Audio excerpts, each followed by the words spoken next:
Today I'm going to be reviewing AA Audio Accessories guitar wall mount with Autolock and Nitro-Safe velvet hook. Never fail off design. I'd like to thank them for giving this to me to review. I've already mounted it. I'm going to put a video up in just a second showing you how it looks.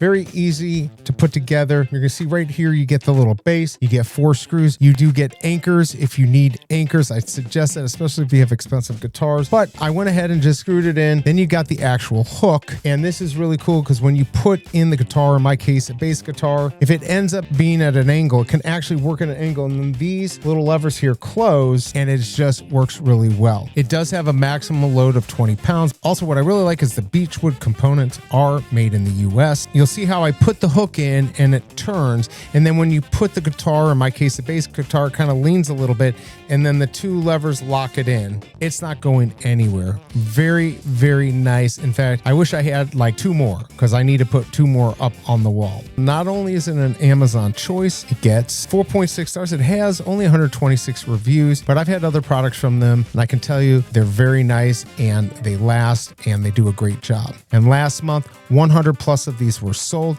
They also come in a 2 and a 3 pack. So if you have more, definitely check it out. I hope this review helps and I'll see you next time.